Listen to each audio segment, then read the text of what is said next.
Now, I've talked a lot about neuromodulators and neurotransmitters. I haven't talked a lot about hormones yet on this podcast.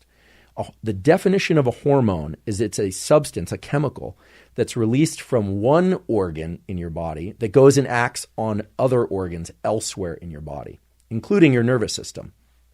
When you wake up in the morning, you wake up because a particular hormone called cortisol is released from your adrenal glands. Your adrenal glands sit right above your kidneys, and there's a little pulse of cortisol. There's also the pulse of some, and when I say a pulse, I just mean the release of a little bit. There's also a pulse of epinephrine, which is adrenaline, from your adrenals and also in your brain, and you feel awake. Now, that pulse of cortisol and adrenaline and epinephrine might come from your alarm clock. It might come from you naturally waking up.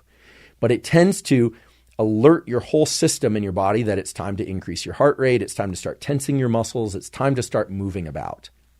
It's very important that cortisol pulse come early in the day, or at least early in your period of wakefulness. I say that because some people are waking up at 8 p.m. and are sleeping all day. But it's very important that pulse of cortisol occur early in the day and that it happens all at once. It sort of sets a rising tide of cortisol in your system. Now, many of you have probably heard about cortisol in relation to stress. And indeed, as we go through our day and our life, different stressors, different events happen in our life that make us feel more alert. Some of the more stressful ones might be looking at your credit card bill and seeing what seems to be a fraudulent charge, or looking at your phone and suddenly seeing a text that something you thought was going to happen at a particular time is not going to happen, or you're running late. Those will tend to increase norepinephrine and epinephrine and adrenaline in your system. And if they're severe enough, you'll start getting some pulses of cortisol released from your adrenals throughout the day. But there's this normal, healthy, rising tide of cortisol that happens early in the day.